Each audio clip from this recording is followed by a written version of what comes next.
Andrei, first, let me welcome you to Venture Podcast.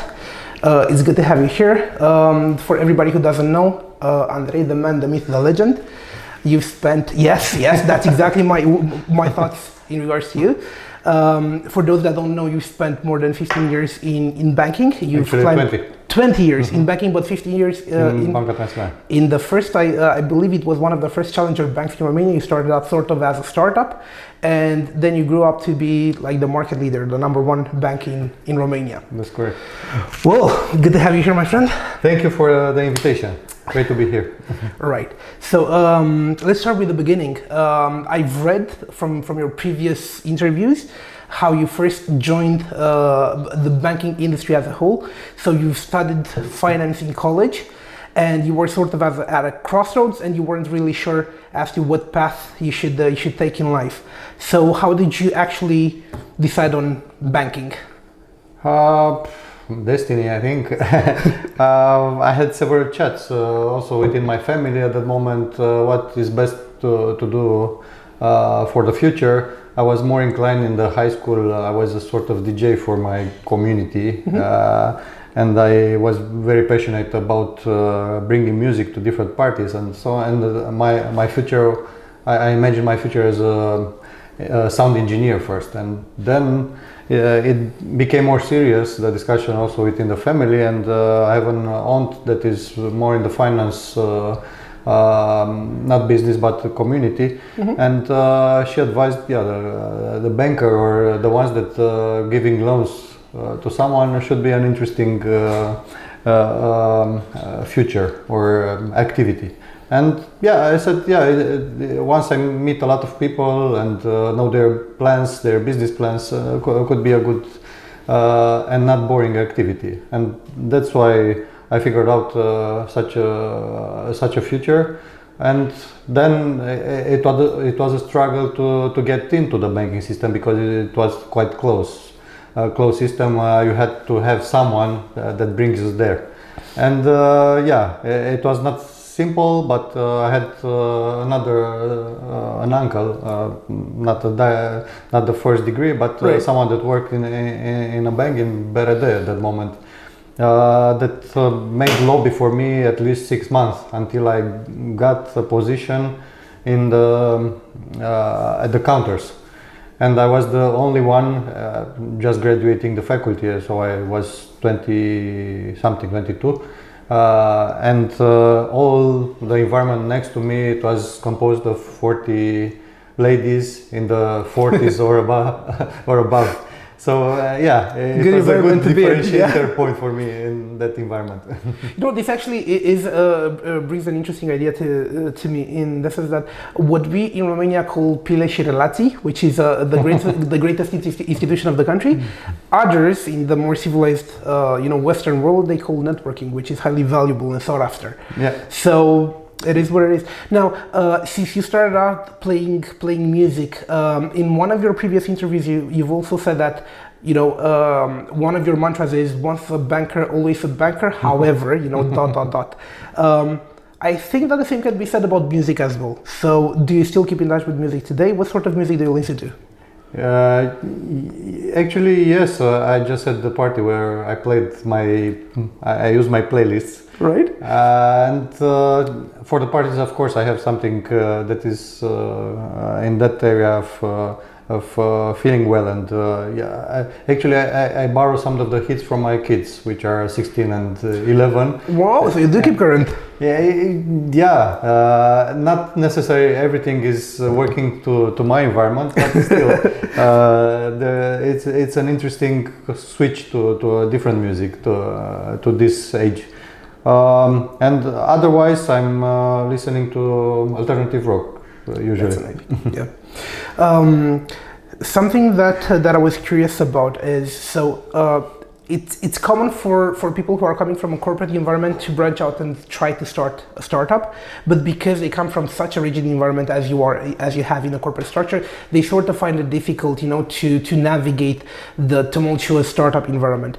Now, In your case, as you stated, you worked your way from being a teller all the way to being the actual CEO of the number one bank in Romania, and to leave all that behind. Deputy CEO.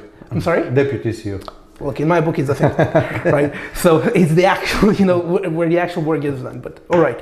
So to leave all of that behind, and let's keep in mind that you're actually coming from banking, which is the most procedure intensive,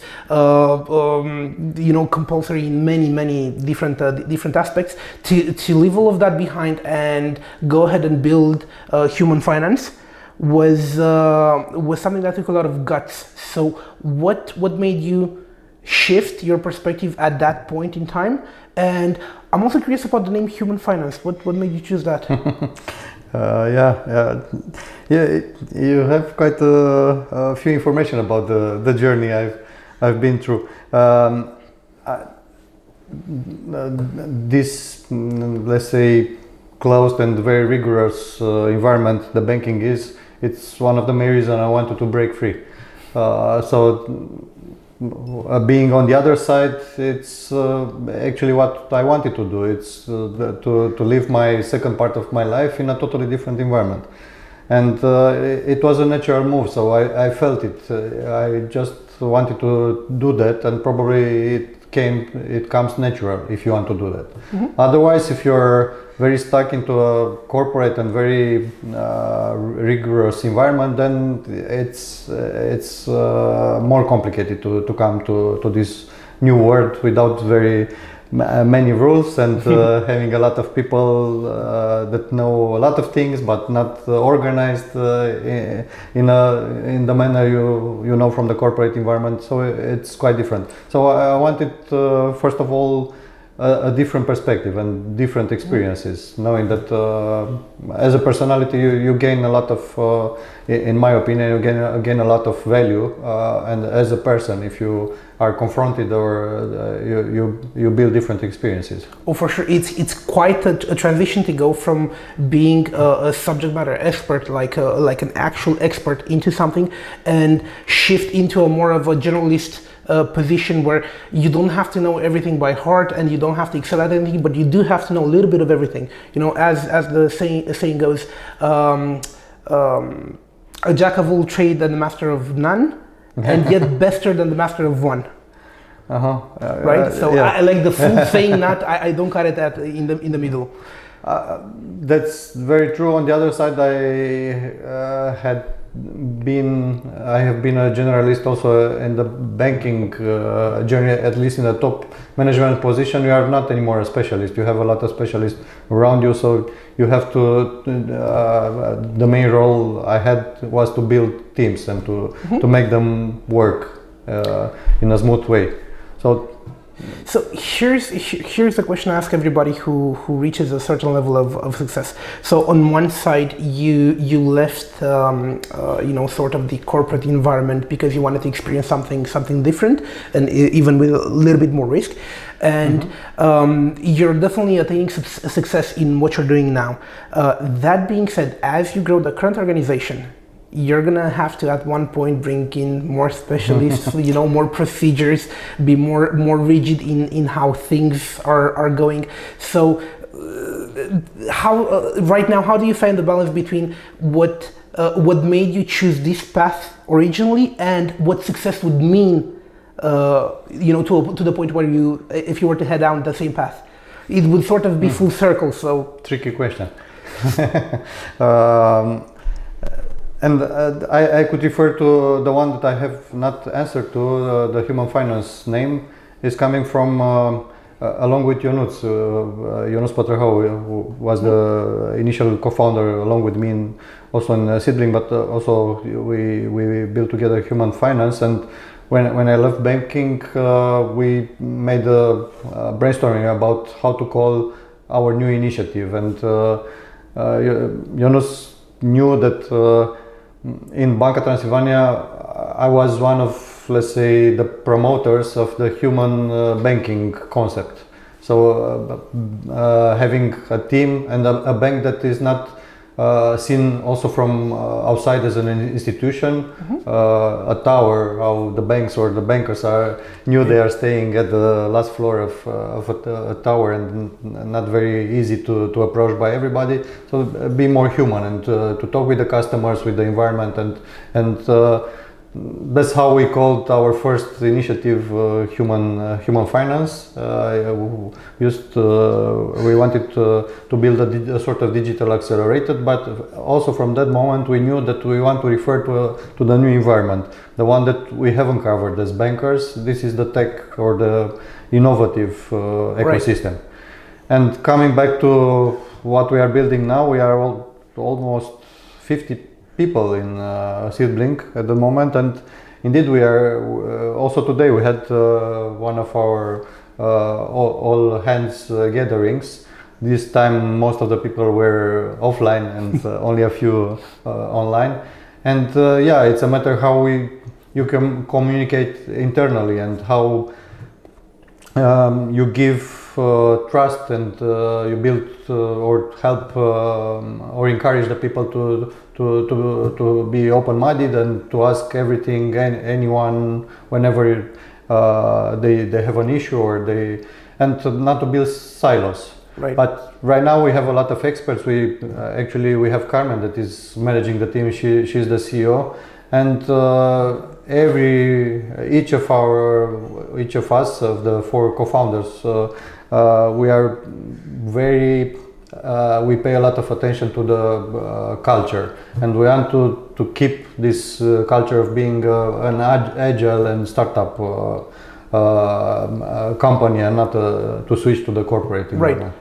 So you do want to build it big, but you want to build it differently, and you want to make it human before anything else. Yeah, that's our goal. Yeah. Now, that being said, you said something interesting. You know, bankers traditionally they lived in the ivory towers. You know, the monolithic blocks at the last levels, and they don't really get in touch that much with the average person walking down the street. What we've seen over the past 4 or 5 years is these whole new neo banks or challenger banks like Revolut, like N26, right, like Robinhood. So we see these movements that are sort of trying to bridge the gap between the old age banking institution and the regular investors, and not just investors, but the regular humans who need banking.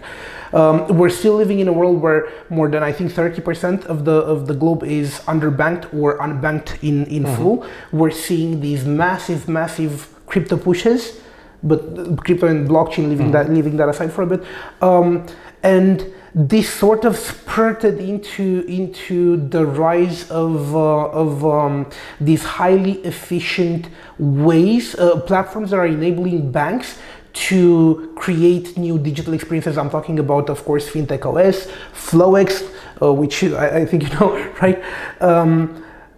How do you see this moving forward for these types of platforms like fintech OS and FlowX, who are enabling financial institutions to build cool digital experiences for millennials, for Gen Zs?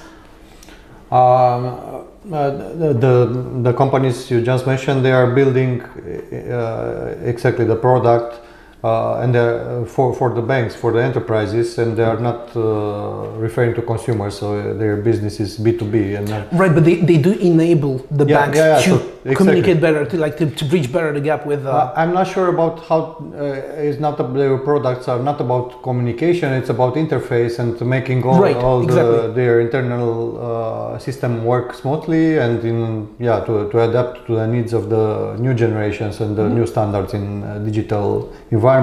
On the other side, banks have this heritage, as I mentioned, that not being very close or very open to the environment. So they, besides the product itself or the flows or the infrastructure they are building, I think it's a challenge for them to reposition themselves and to be more open and having, let's say, the awareness or also to be somehow compared in a better way with the newcomers, which gained a lot of market share because of the issues that the banking system as a whole has. So And I'm actually curious about your point of view on this, due to your background and your current mission with how you want to democratize, investments into startups and creating launchpads for technical startups. What I'm curious about is, in everything that's happening with the challenger banks, with the regular, all the institutions, do you believe that part of the reason why banks are slower, not glacial, but slower to adapt to these changes is because of the legacy regulatory frameworks and compliance? Is that why it's more difficult for them, or is it the size of organization itself, where internal politics take effect and it's a bit more difficult to innovate? I think it's both, but if we compare the banking system with other industries which are facing fewer regulation or less bureaucratic, let's say like that, they tend to be more innovative. So I think the first one, the supra regulation, is affecting a lot the innovation. On the other side, there are a lot of banks that felt that they could use in a smooth way subsidiaries or to acquire startups, but startups without merge them into their core activities and let them innovate further on. So, and just pick up the products they are innovating and use them for their clients. So. It's a complicated matter for big institutions, for big corporates to innovate. On the other side, the supra and a lot of regulation and a lot of bureaucracy is affecting the internal culture. For sure. Now, this brings me to product. I'm actually a product guy through and through. And I was very curious with how you guys decided to put SeedBlink together. From a product perspective, when you originally started, I was watching the news, and I've known you from the market, and when I first saw the concept, I was like, oh my god, that is so cool. That's like Kickstarter but for actual technical startups. That's very cool to see that on a local stage. And let's keep in mind that we're in Romania right now. It takes a lot of legal work, because in Romania we don't have like the context for convertible notes, for example, right? So you've overcome quite a number of challenges. So how did you put SeedBlink together? The very first version, the one you're ashamed of, let's say. It was a journey, and our first step, it was our, let's call it an MVP. We started with Tech Angels Romania, Malin and the board of that moment knew about actually we became members of Tech Angels with Human Finance, and we said we want to pursue this way further. And it was the award for Spotlight at that moment that was syndicated by Bogdan and How to App conference, and Tech Angels was one of the ones that were giving the award. And we say let's try and syndicate within Human Finance what you are doing. And there were 25 or 26 different angels joining the round for Tech Angels, and within Human Finance, not SeedBlink was not anymore officially launched. We did it with a lot of bureaucratic barriers, and it was really an MVP for us.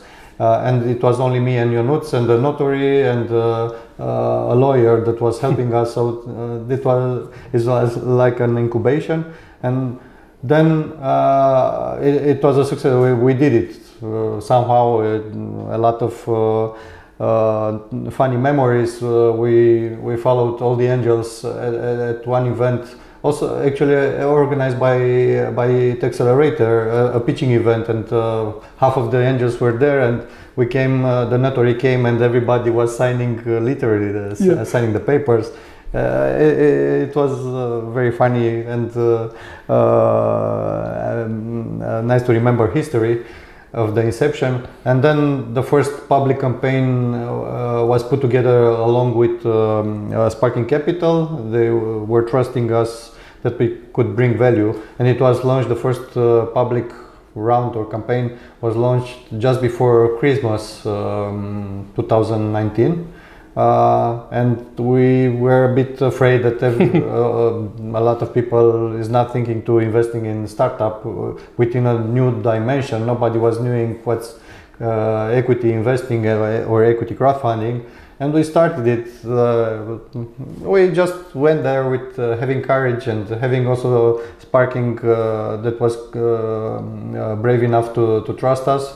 And actually, by the end of that year, starting with 17th of December, by the end of the year, it was an amount of 150K subscribed within a platform that was just an old thing. It was obsolete. It was our first version of the website, but it worked. And then step by step, we built on it and having more features, and we said, okay, we had the same chicken and egg issue. Who is the main customer, the investors or the startups? And it's clear one is not working without having the other.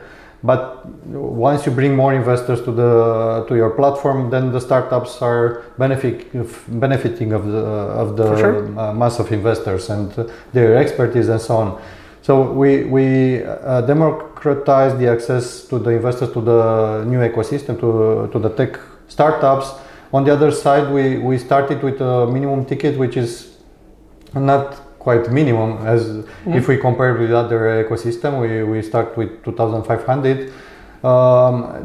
This was set up because of the legal barriers to make an SVP for every investment that we are making.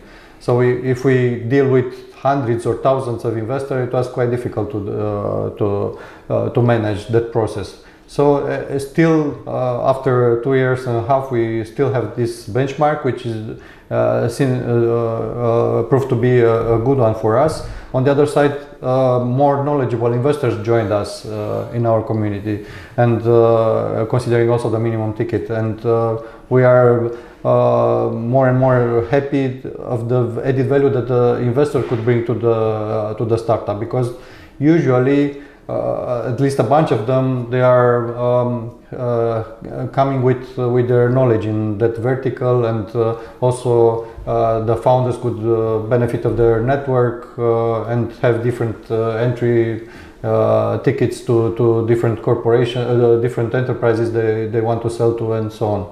So it was a process. Now we have specialists on board, and the product is let's say improved every other week. Also we have a team of more than 10 developers, IT developers, engineers that are working to build. Our aim is to become, or our technology, or what we built on the tech side, is to help the micro investors that we have, the daily investors we call them, to act almost the same as a micro VC.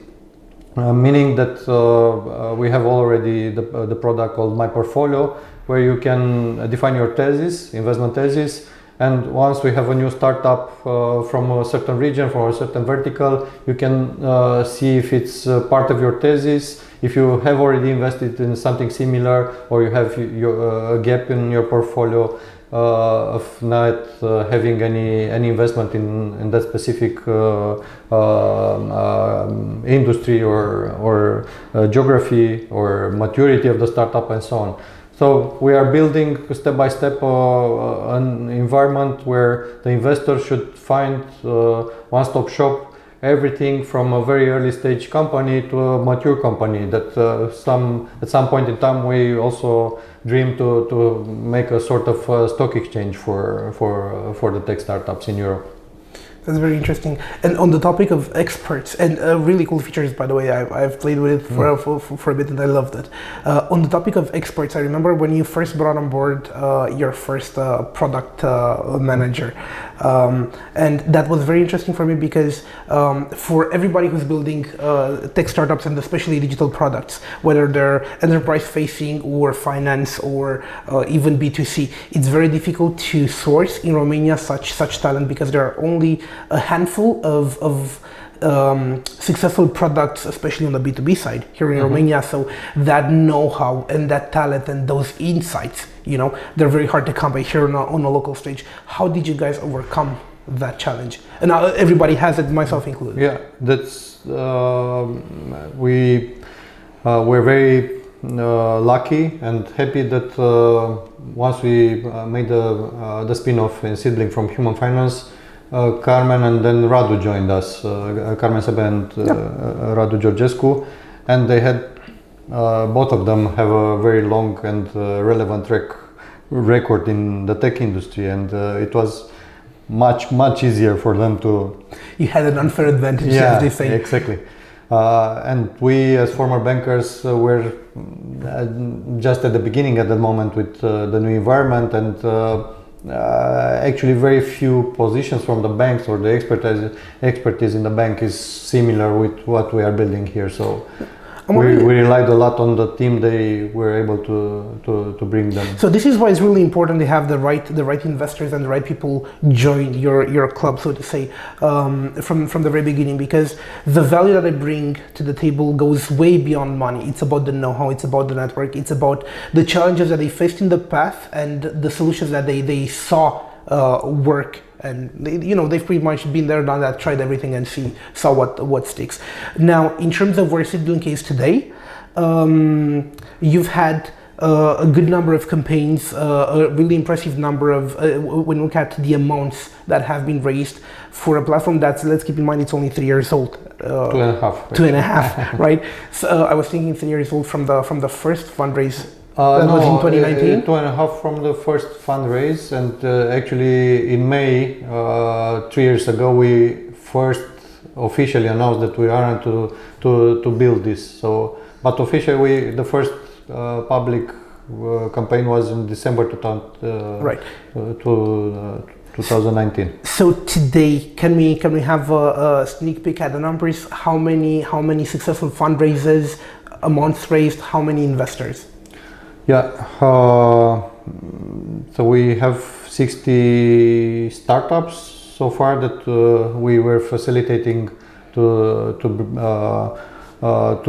raise money to us. Most of the rounds that were organized by SeedBlink were co-investing rounds, so we were part of a syndicate. And it was also a switch at some point. Once we went abroad, we said it's safer for the investors we SeedBlink to be a follower in a specific region. We don't have enough knowledge and networking to be on ourselves, and we have a community of almost 11,000 investors that have an active account with SeedBlink, and out of them more than 1,500 invested at least one ticket with us. And can you talk about the split for a bit, because the profile of the investor is actually quite interesting, because on one side you have very reputable investors, so we're not talking about the average male angel. You have some really established investors, and at the same time you also have these, let's call them beginners, retail investors, new angels, which is a new class that we're seeing these days. Which are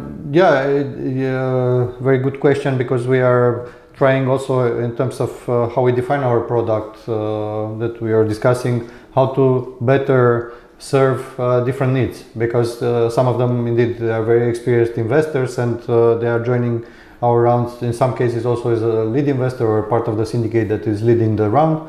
On the other side, we have daily investors, how we call them, that started with 2,500 as a minimum ticket, and we have from the previous let's say alumni of our investors, the ones that invested in the first round with us, and then step by step they gain, it's visible, they gain a lot of knowledge in how to deal with the ecosystem and with the startups, and reach in some cases more than 100k investments to us, or even much more. And we are also very happy and we are motivated about the education that we are bringing into the table, because it's a journey for everyone, including for us, but also the investors that are very new to the ecosystem, and there are thousands now that they started with Sibling and now they became angels. We are also seeing them in Tech Angels Romania and in other environments, or maybe LPs in different VCs. So we helped with growing the ecosystem. And right now about the knowledge tool, we have a new feature for the product which is called Club, Sibling Club. And with a yearly subscription, you can even lower the minimum ticket. And we have right now more than 100 that joined that club with the subscription and investing, starting with €1,000 minimum investment. It's clear they want this kind of product in order to spread also their portfolio and having a broad dispersion. On the other side, they step by step they are growing as an investor and digesting in a different way the information we are putting there and the startup is putting there. And on the other side, we have right now different approach for different stages of startups. We have very early stage, pre-seed, seed, and we just tomorrow we'll have one in Series A, B startup that is based in London, but they have Romanian founders. That's amazing. This brings an interesting question to the table, which is, you've had 60 fundraisers so far for startups. I know that your selection process is quite similar to ours, in the sense that you headhunt some of the startups come and apply to you, and the decision is sort of based around the council where you discuss the pros and cons, and you sort of judge the livability, survivability of the startup, and how likely is it that it will be a large success. Now, what was the biggest fundraise today, and who raised it? On Sibling? It depends from what perspective you are seeing. I'm talking about Sibling alone, not the biggest round that we were part of. Because the biggest round, it was Druid. It was 1 week ago, and it was 14 or 15 million, I think. And the biggest amount raised through SeedBlink so far was €1.5 million by FlowX. And we're part of a syndicate. And it was available amount for our community that actually we increased it once we had in one day we raised more than 1 million. The founders agreed to increase a bit the maximum amount. FlowX actually deserves a tip of the hat here, because they've managed to raise, I think, the second largest seed round in Europe in the year. If I'm not mistaken. And you guys second largest, and you're part of that, which is really impressive for a Romanian broad startup. Now, that being said, we're talking about huge numbers here with Druid, with FlowX, and they're not the only ones, of course. Having seen so many startups, having headhunted a few of them and participated actively in the funding process, what would you say is the key differentiator between a very successful fundraise like Druid and FlowX and one that's not doing so well? You can sort of tell from the very beginning who's going to make it big and not, but in your opinion, what's the one key factor? I think there are at least two.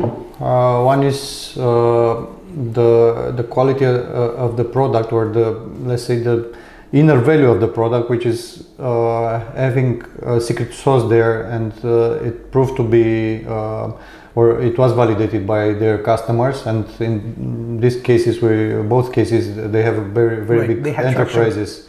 They were paying for the product and their services. On the other side is the awareness of the company and the founder. How popular is the founder in their community, in the environment? It's also, I think these are the two ingredients: the disruptive way the product is working, and how big is the market, the TAM, and how popular, but not in a, let's say, showbiz I know way. what you mean. I mean how how communicative and how well known is reputation is key. Reputation, yeah. How reliable is the founder and so on. That being said, what comes next for us is somewhat of these are uncertain times. So what we're seeing, at the macro level, the trickle down economics, we see LPs putting more pressure on VC funds to perform better, to choose their bets better, because it is a betting industry, so to say. And this comes down to, this makes it slightly more difficult for startups, no matter how innovative the team is or the product or how attractive the market, to raise money. So we're seeing sort of these watchers having some turmoil, and we expect this to last for 18, maybe 24 months in the future. But at the same time, with uncertain times and crisis, as a financial crisis, as they call it, this is where some people actually make it big. So, what's your plans for the next 18 to 24 months? Not to survive, but to grow exponentially and to become one of the major launchpads of Europe. Actually, we are... Without giving away the secret sauce, of course. That's everything that you just mentioned. It's clearly there. So we are facing turmoil times, but not seeing all the effects right now. But some could be foreseen. Some maybe will not happen. So you as a startup, also as a big corporation, but it's much smoother for a corporation if you have enough cash and you just have to make a plan how to be more efficient within the downturn. On the other, as a startup, the main thing in order to benefit of the opportunities on the other side that the downturn is bringing to you is the cash. So you have to have enough cash in order to bridge and to continue your growth, because the opportunities will be more and more there once a part of your competitors will not be able to cope with. So as the market contracts, you want to occupy those spaces, and you want to have enough resources in your war chest to go after them. Exactly, and to consolidate our partnerships, because right now we are going or expanding across Europe in two different ways. One is already the footprint that we have with offices. We opened this year in Bulgaria, in Sofia, and next week we open our Athens office in Greece. We just been to Prague, to Czech Republic, and it will be on a roadmap for this year. Also Austria, because we are building there a trust operation model. We want to have a strong office there. On the other side, hopefully in 1 month we will announce an important partnership for us, a sort of an M&A transaction with a country in Western Europe, with a platform in Western Europe, because we identified the need of the Western Europe investors to invest in a way that is closer to them and not necessarily in Eastern Europe, although they appreciate the opportunities for startups in Eastern Europe. But operationally and in terms of having let's say a pan-European platform, it's very important to be trustful for this kind of investors. I'm curious about something, because what you mentioned here is a sort of step-by-step approach, in the sense that you want to open Greece, you want to open that country and that country and that country, right? So here's something that I've been telling startups for the last 5 years, I think, which is, when the Americans, they have a startup and they launch it, they have a local market of 350 million people with good purchasing power. If you add Canada to that, so the whole of North America that speaks English is even larger than that. When Germany launches a startup, they have, DACH region is 70 million German-speaking people with good purchasing power. Romania, we're 15, let's say 18 million people still here. Purchasing power, decent, but not great, not nowhere near comparable. So Romanians, and not just Romania, but the region is sort of first to think global from day one. That being said, there's a huge difference between doing a .com website or platform and speaking in English with everybody and trying to promote that wide, and your approach, which was I'm going to start local and grow it step by step. How did you balance the two out? Because both are proven to work and both are proven to fail for similar reasons.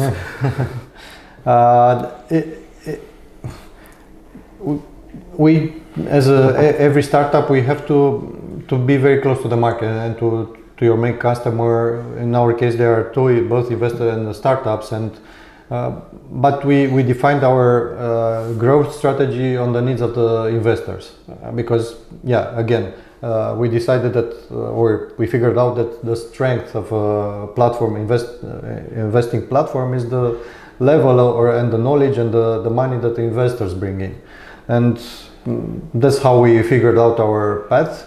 On the other side, we are also aiming higher, although our core region is Europe because of the regulation, and it's still a lot of room to grow here, and a lot of regulation is coming in that proves to be really on the strategy of the European politics to build a strong ecosystem there, because we have a lot of here in Europe in general, we have a lot of steps below US and even Asia. So there is a lot of commitment actually shown, but the infrastructure is still lacking. So we want to be part of the ones that are helping to build a European tech infrastructure in order to be a successful one and to have a lot of companies successful here, not necessarily going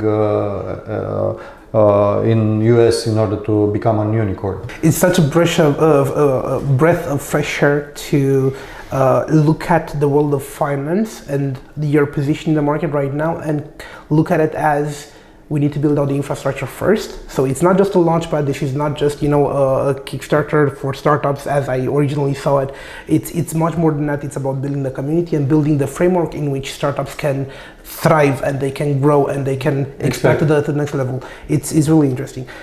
On that note, I have two more questions for you, and both of them are a bit fun. I'm going to start with my favorite question ever, which is, what's your favorite, most honest swear word when you get angry? What do you shout? What I'm shouting? If you're shouting. I prefer. I have a different tool that I started using when I was actually CEO for I was for 1 year CEO for Volksbank Romania when Banca Transilvania acquired them, and at that moment I started to cycle, to use my bike. Yeah. And the first year I have done 3,500 kilometers on the road. And after leaving banking, I made usually 10,000 kilometers per year. That's very big. It's my way to shout. I still want a swear word from you. Fuck off. All right. But I have some Romanian, but I'm not sure if they are relevant here. Right. And the last one is, so considering that we are more or less ecosystem builders in a region that desperately needs it, everybody needs both funding opportunities and innovation, and we need to pull together to make that happen for all of us. What's one idea you want to leave the founders who are watching us? What advice would you give them for their next fundraise? It's very, very important to build trust, and from the very early stage when you first initiate your company. So just start. Tell your story and meet a lot of people, explain what you want to build, because at least it was my case, my experience. I had a lot of benefits in having feedback from the ecosystem, from different stakeholders of the ecosystem. This is working, this is not working. Okay, you have to digest them and to try to follow your way, but it's a lot of expertise and the networking that we were mentioning in the beginning. It's working in this, not only in this part of the world. Of course, you have to be consistent. You have to see your objective on the long run, but don't forget to keep your eyes on the ball once you start playing the match. Because, as I said, cash is very important, especially in our times. And if you have a very brilliant idea and you have a perfect product, don't hesitate. If you are not able to sell the product, then bring someone that is able to make the business development. Because what I noticed in this part of the world, we are lacking this kind of behavior of communicating, selling, and that's critical for you could have the most let's say innovative product on earth. If you are not able to sell it, it's worthless. So try to step away from this mentality of being just a product guy. Try to sell your perfect product to the market. Right. I guess that was it. Thank you so much for joining us today. It's been a pleasure talking to you. Thank you very, very much for the invitation and for a very, let's say, innovative chat I've been through. Right.